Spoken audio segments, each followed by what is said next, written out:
తాకట్టులో ఉన్న బంగారాన్ని విడిపించి ఆ రోజు ఆన్లైన్ రేటుకే మేము కొంటాం. Sharma gold company.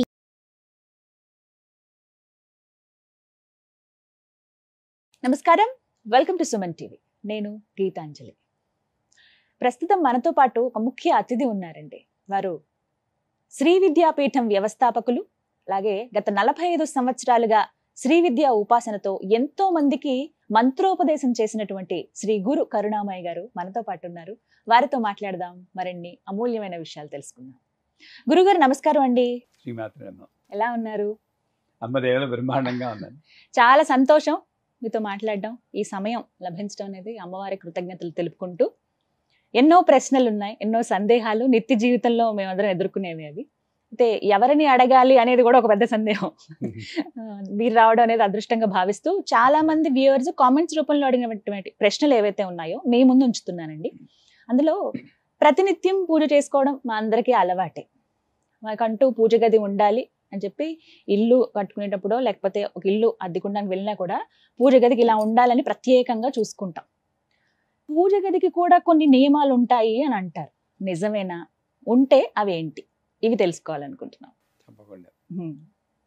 ఏది తెలుసుకోవాలో అదే ముందు అడిగారు, అది సంతోషం. అందరం పూజ చేస్తూ ఉంటాం. పూజ చేసేటప్పుడు చాలా ఎక్స్పెక్టేషన్స్ ఉంటాయి. కష్టాలన్నీ తీరిపోవాలి, ధనం కుప్పలు కుప్పలుగా వచ్చేయాలి.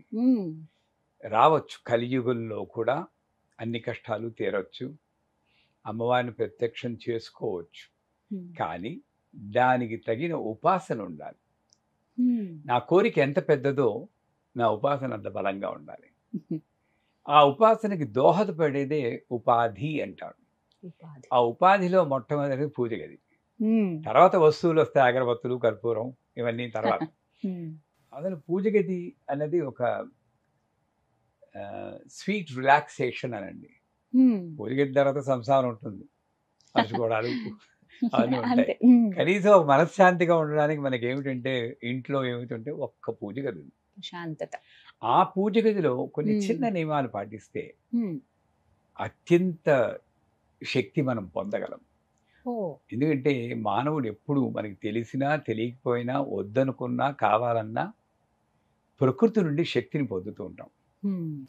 ఆ ప్రకృతి అంతా ఎక్కడ మంత్రం చెప్పబడుతుందో, ఎక్కడ అమ్మవారు ఉపాసన, అమ్మవారు అయ్యవారు ఎవరో ఒకళ్ళు వాళ్ళ ఉపాసన చేయబడుతుందో అక్కడ ఎక్కువగా వస్తూ ఉంటుంది.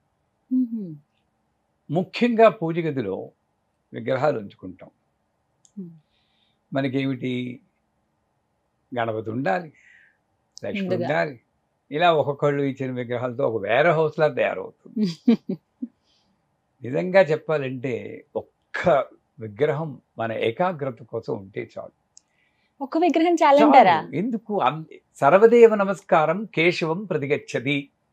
కానీ ముక్కోటి దేవతలు అంటారు. అంతమంది విగ్రహాలు, ఫోటోలు మనం పెట్టకపోయినా ముక్కోటి దేవతలు ఒక్క దేవతల్లోనే కనబడుతుంది అంటుంది శాస్త్రం. ఏమవుతుంది తెలుసా అండి? పెట్టుకోండి. మనదేమంటే ఈ పువ్వులు ఒక్కొక్కళ్ళ మీద పెట్టడం, ఈయనకి చూపించకపోతే ఈయన కోపం వస్తుందని గడగడ. ఈ ఏకాగ్రత అంతా వాడికి కోపం వస్తుందో వీడికి కోపం వస్తుందో అని ఉంటుంది, కానీ నిజానికి భక్తి పొందడానికి చాలా కష్టం. మనం ఎలా చేస్తున్నాం అనే దాని మీద ఉండదు. ఇక్కడే ఒక పేర్లు అనవసరం, ఇక ఒక ఇంటికి వెళ్ళాం, అమ్మవారి ఫోటో, చిన్న విగ్రహం, ఒక కామాక్షి వెళకంటారు తెలుసు కదా, దీపం పెట్టుకున్నారు, అంతే. ఎంత బాగుందంటే, చాలా పెద్దవాళ్ళ ఇల్లు, ఏమీ లేదు. చేత పూజ గదిలో సాధ్యమైన తక్కువ విగ్రహాలు ఉండాలి. 4 గణపతులు, 4 సిద్ధిసాయి, ఇంకోళ్ళు ఎవరు 4 లక్ష్మణులు, వీళ్ళే పాపులర్ విగ్రహాలు, ఇవి పెట్టుకుంటారు. విచిత్రం ఏంటంటే కొంతమందికి కవర్ కూడా తీయరండోయ్, వాళ్ళకి ఊపిరాడదు అన్న భావన కూడా ఉండదు. ఎందుకంటే అది విగ్రహం మనకి. అయ్యో అమ్మవారు ఊపిరి ఎలా పిలుస్తుంది, అందుకే కవర్ తీస్తే మళ్ళీ తోముకోవాలి కదండి, దుమ్ము పడుతుంది, పసుపు కుంకుమ వేస్తాము, ఓ పని తక్కువ. అలా పాపం ఉక్కిరి బెక్కిరి, నేను వాళ్ళ ఇంటికి వెళ్తే చూడండి మా గత ఎలా ఉందో అని వాళ్ళు నన్ను అడుగుతున్నట్టు ఉంటుంది. ఏం చేయాలంటే, అమ్మ పెట్టదు అడుగు తినాదేమని అంటూ నువ్వు పూజ చేయవు, కప్పేసి పెట్టేస్తావు. ఈ 4 గణపతుల్లో ఒక్కొక్క 3 గణపతులు తీసి విగ్రహాలు లేని వాళ్ళకి ఇవ్వాలి, పూజ చేసుకోగలిగిన వాళ్ళకి. అలా మన ఇంట్లో విగ్రహాలు వేరే వాళ్ళకి ఇవ్వచ్చా అండి? తప్పకుండా. ఈ శాస్త్రం ఏం చెప్తుందంటే వాళ్ళు పూజ చేస్తుంటే వాళ్ళు పూజ చేసిన దాంట్లో దశాంశమో ఎంతో మనకి ఫలితం వస్తుంటా.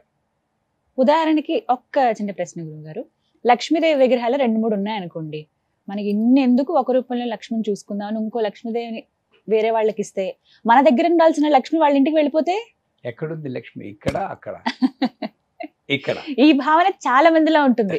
లక్ష్మీదేవి విగ్రహం అసలు వేరే వాళ్ళకి ఇవ్వడానికి ప్రయత్నించరు. అమ్మ వెళ్ళిపోతుందేమో మన ఇంట్లో సిరి సంపదలు. నిజంగానే గురువు గారు?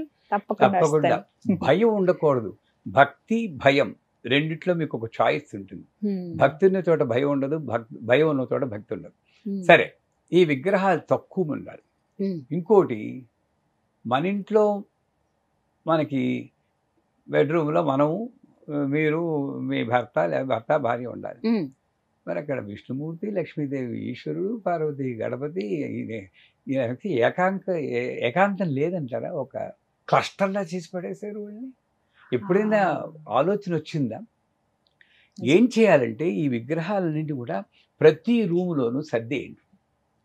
మనకేమిటంటే పూజ గదిలోనే విగ్రహాలు ఉండేటప్పటికీ అక్కడికొక్కడికి వెళ్ళేటప్పటికీ యాక్షన్ చేస్తున్నాం. తప్పుగా అనుకోకండి. అక్కడికి వెళ్తే అపరిచితుడు ఓ సినిమా వచ్చింది చూడండి, ఇలా అనేప్పుడు మారిపోతారు. అలా అపరిచితుల్లా అయిపోయాం మనం. అక్కడికి వెళ్ళేటప్పటికి ఎక్కడ లేని ఏకాగ్రత వచ్చేస్తుంది. ఇలా కళ్ళు మూసుకుంటాం, లేని మనశ్శాంతిని యాక్ట్ చేస్తాం. మళ్ళీ బయటకు వచ్చే మామూలే. కాకపోతే ఎందువల్ల? పూజ గదిలో విగ్రహాలు ఉన్నాయని. ఈ విగ్రహాలనే ప్రతి రూమ్లోనూ పెట్టండి. మీ అబ్బాయి అమ్మాయి ఉన్న రూమ్లో సరస్వతిదేవి విగ్రహం పెట్టండి. వాడికి కొంచెం భయం ఉంటుంది, అమ్మవారు ఉన్నారు, కొంచెం దండం పెట్టుకోవాలని. ప్రతి రూమ్లోనూ, వంటింట్లోనూ, అన్నింటిలోనూ పెడితే మొత్తం ఇల్లంతా దేవాలయం అవదండి. కానీ బెడ్రూమ్స్ లో, అంటే పడక గదుల్లో దేవుడి విగ్రహాలు, 100%. ఎక్కడ నీకు రక్షణ కావాలో, ఎక్కడ అనకూడదు కానీ ఎక్కువ దెబ్బలాటలు జరుగుతూ ఉంటాయో అక్కడే అమ్మవారు కాపాడుతూ ఉంటుంది. మా ఇంట్లో, మా బెడ్రూమ్లో చక్కగా అమ్మవారు ఉంది. అసలు మీరు బెడ్రూమ్లో పెట్టకపోతే అక్కడ రాదా అండి? ఉత్తప్పుడు ఇందుగలడు అందులో సందేహం వల్ల ఎందెందుగలదని దీర్ఘాలు తీస్తూ చదువుతాం కదా. బెడ్రూమ్లో మీరు విగ్రహం పెడితేనే అమ్మవారు వస్తుందా, లేకపోతే లేదా? నాకు అమెరికాలో వెళ్ళినప్పుడు ఒక డాక్టర్ గారు ఉన్నారు. నేను ఇలాగే బెడ్రూమ్లో కూడా పెట్టచ్చమ్మా అని చెప్పాను. ఆవిడ పెట్టారు. బెడ్ ఇక్కడ మధ్యలో చిన్న టేబుల్ వేశారు. మధ్యలో టేబుల్ ఏంటమ్మా అంటారు. పడుకుంటాం కదండి, అమ్మవారు చూస్తుందేమో అన్నాను. టేబుల్ మీద నేను తొంగి చూస్తే ఏం చేస్తారన్నా. అంటే బుర్రలో ఎలాంటి ఆలోచనలు వస్తాయి చూడండి, అమ్మవారు తొంగి చూస్తుంటా. ఇవన్నీ పోవాలి. పూజ గదిలో ఏకాగ్రత రావాలి అంటే 4 విగ్రహాలు పెట్టుకోండి. మిగతా అన్ని ఇల్లంతా డిస్ట్రిబ్యూట్ చేయండి. ఇల్లే ఒక మణిద్వీపం, దేవాలయం చేసుకోండి. అక్కడ పూజలు చేయట్లేదు. ప్రతి ఇంట్లోనూ, రూమ్లోనూ వెళ్ళి అగరొత్తులు వెలిగించాలి ఎవరు అంటలేదు. అక్కడికి వెళ్ళినప్పుడు ఒకసారి, అమ్మ నువ్వు ఇక్కడ ఉన్నావు, రక్షిస్తూ ఉండు తల్లి అనుకో.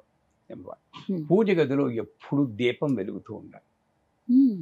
అది ఆయిల్ దీపం అక్కర్లేదు, ఓ బెడ్ ల్యాంప్ అయినా పర్లేదు.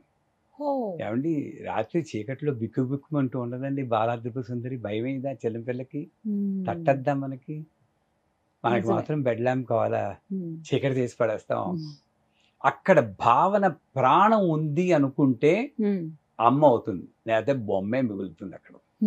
మన భావన అది సత్యం. పూజ గదిలో ఒక దీపం ఉండాలి. తర్వాత ఒక మ్యూజిక్, సంగీతం, స్తోత్రమో ఏదో. నేను స్తోత్రం కన్నా తంపూరం మ్యూజిక్ అని రికమెండ్ చేస్తాను. ఎందుకంటే స్తోత్రం అయితే మనకి ఇంకొక వీక్నెస్ ఉంది. సోమవారం శివుడు, మంగళవారం ఆంజనేయ స్వామి, బుధవారం సరస్వతి, గురువారం రాఘవేంద్ర, శుక్రవారం లక్ష్మి, శనివారం వెంకటబాబు, ఆదివారం సూర్య భగవాన్ ఎవరు, వాళ్ళకి డ్యూటీలు వేసాం మనం. ఈ అపవాదు కూడా ఉంది మనకి. అందుచేత తంపూర మ్యూజిక్ అయితే చక్కగా ఏముండదు, ఎంత బాగుంటుందండి. ఒకసారి చూడండి ఒకసారి. ఆ తంపూరి మ్యూజిక్ అలా 24/7 వెళ్తూ ఉండాలి. దీపము, శబ్దము, కాంతి. మూడోది ఏమిటంటే, పూజ గదిలో ఏ వస్తువులు, వాడే వస్తువులు ఏ లోహంతో ఉన్నా పర్వాలేదు, ఎక్సెప్ట్ ఇనుము. స్టెయిన్లెస్ స్టీల్ వాడకండి. కొంచెం సెంటిమెంటల్. ఎందుకంటే మనం అందరం యోగులము మునులం కావు, మామూలు సంసార జీవనం గడుపుతాం, బడుగు జీవనం మనం. కొంత వీక్నెస్లు ఉంటాయి మనకి. ఈ ఇనుము ఏమిటి, శనీశ్వరుడు రాహు వీళ్ళిద్దరిని యాక్టివేట్ చేస్తుంది. లోహ ప్రతిమారూపణ రాహు బ్రహ్మవాయామి. లోహం అంటే ఇనుము. అదే మా ఇంట్లో ఎప్పుడు ఇనుము స్టెయిన్లెస్ స్టీల్ వాడం, మిగతా వాటికి వాడితే వాడచ్చేమో కానీ అక్కడ కూడా వాడడం తగ్గిస్తాం. మీలా డబ్బున్న వాళ్ళు అయితే బంగారంతో పెట్టవచ్చు, మొత్తం అంతా బంగారంతో పెట్టారు. మీ మాట, మీ నోటి వాక్ అలా అయితే ఎంత బాగుంటుందో. ఇది కరెక్ట్ పద్ధతి. సాధారణంగా ఈ ప్రశ్న వేసినప్పుడు అందరూ ఏమంటండి, ఏది మాకేముందండి అంటారు. గురువు వచ్చి ఇలా అన్నప్పుడు అమ్మవారు ఆశీర్వచనం చేస్తుందని, నమస్కారం మీలా చేస్తే వస్తుందని అనుకోవాలి. చక్కగా చెప్పారు మీరు. సో బంగారం లేదా వెండి లేక ఇత్తడి, రాగి, కొంచు, గ్లాసు, పోర్సిలిన్, మట్టి ఏదైనా వాడండి. వీటన్నిటిలో మీరు చెప్పిన వాటిలో ఏది ఉత్తమమైనదో చెప్పండి, అది ఒకటి ఎంచుకుంటాం మేము. వెండి లేదా పంచలోహాలు. కొంచు మోగునట్టు కనకంబు మోగున, ఆ గంట కంచుతోటే ఉండాలండి. టికిటిని వెండి ఉంది కదా డబ్బు ఇంత గంట పెడతారు, అది మోగినప్పుడు టంగ్ అని వైబ్రేషన్ రావాలి. ఆ ఘంటానాదంలోనే మన ఇంట్లో ఉన్న రాక్షసులన్నీ పోతాయి. అయితే మంచి కంచు గంట ఉండాలి అక్కడ, అది పెట్టుకోవాలి. సరేనా? ఇనుము వాడకూడదు. ఆఖరిది ఏమిటంటే 15 రోజులకు ఒకసారి ఆ విగ్రహాలని కానీ యంత్రాలు కానీ శుభ్రం చేయాలి. శుభ్రం చేయమన్నారు కానీ అంటు తోమినట్టు పరపరాపర తోమేయకూడదు. వాళ్ళు అమ్మవార్లు కాదు, లలితా సహస్రం పెట్టుకుని, మనకు వచ్చినా రాకపోయినా ఆడియో పెట్టుకుని, కెమికల్స్ వాడకుండా ఓ షీకాయో లేక కుంకుడుకాయో లేక ఆయుర్వేదిక్ షాంపూ వేసి సున్నితంగా అమ్మవారిని శుభ్రం చేయాలి. చేసి మంచి బట్ట అంటే ఏమిటి, టిష్యూ పేపర్తో క్లీన్ చేసేస్తూ ఉంటారు కొంత. మనం ఒళ్ళు తుడుచుకుంటామండి టిష్యూ పేపర్తో. మీ చీర కొంగి అన్నిటికన్నా ఉత్తమమైంది. అమ్మ స్నానం చేసినప్పుడు మనకి చీర కొంగుతో ఇలా తుడిసినవునా కదా, స్నానం చేయిస్తుంటే మీరు అమ్మ అవుతారు. మీరు చీర కొంగు పెట్టి శుభ్రంగా తుడిచేసి బొట్టు పెట్టి అక్కడ పెట్టుకో. 15 రోజులకు ఒకసారి. మంత్రం కూడా చదవక్కర్లేదండి. ఈ రకంగా ఎవరైతే, ఇంకొక చిన్న ఇదంటే పూజ గదిలో ఆధ్యాత్మిక విషయాలు తప్పితే మరో విషయం మాట్లాడదు. అక్కడికి వచ్చి మీ అబ్బాయి పెళ్ళి అయిందా అండి, మీ అమ్మాయికి ఉద్యోగం వచ్చిందా అండి, ఆ సూదంతా ఆవిడికి పెట్టాలి చెప్పండి. నిజమే. ఇంకొకటి శుభ్రంగా ఉండాలి. ఇక్కడేంటి, కొబ్బరికాయ పీచు అక్కడే ఉంటుంది, అరటిపండు తొక్క అక్కడే ఉంటుంది. పూజ చేసి అక్కడికి వెళ్ళి ఆనందం నాకు శుభ్రం చేసుకుంటా ఉంటారు. అసలు వైకుంఠంలో హాయిగా ఉన్న లక్ష్మీదేవిని ఎవడ పిలవన్నాడండి, ఆవాహయామి అని చెప్పి ఇక్కడికి వచ్చి చెత్తలో పడేయచ్చు. అసలు వెంటనే శుభ్రం చేయాలి. కొన్ని ఇళ్లలో ఓ స్టీల్ గ్లాసు, దాంట్లో బియ్యం, దాంట్లో అగరత్తు, ఆ బూడిదంతా అక్కడ పెడుంది. ఎప్పుడు ఏ మానాన్ని శుభ్రం చేయరు. 2 తప్పులు జరుగుతున్నాయి అక్కడ. బియ్యం సృష్టించింది అమ్మవారు తినడానికి, అగరత్తుల స్టాండ్ కాదు. అరటిపండు కూడా తినడానికి. వీడేమో అగరత్తు తీసి కసక్కమని పడుస్తాడు. ఆ యమధర్మరామేమో హత్య అని రాసుకుంటాడు. నిజమే. ఇక తినడానికి పుట్టిస్తే అరటిపండు, దాన్ని ఎవడు పడమన్నాడండి. ఏ స్టాండ్ పెట్టుకోలేరా మీరు? ఇటువంటి తప్పులు మనం భావన లేకపోవడం జరుగుతున్నాయి మనకి. అవన్నీ ఎంత పెద్దవి ఇప్పుడు మీరు చెప్తుంటే అర్థమవుతుంది గురువుగారు. పెద్ద వాళ్ళే చేస్తారు. వాటిని తిన అదేం తప్పు చేసిందో తెలియదు, దాంతో గుర్చేస్తూ ఉంటాడు. అది ఎందుకు ఎవడ తినడు. మరి వ్యర్థమే కదండి, సృష్టిని వ్యర్థం చేయకూడదు. ఇవన్నీ పాటిస్తే ఆ ఇంట్లో తప్పనిసరిగా అమ్మ అలాగా స్థిరంగా నివాసం ఉంటుంది. శాంతికి, సౌభాగ్యానికి, పురోగమనానికి లోటు ఉండదు. అది సత్యం.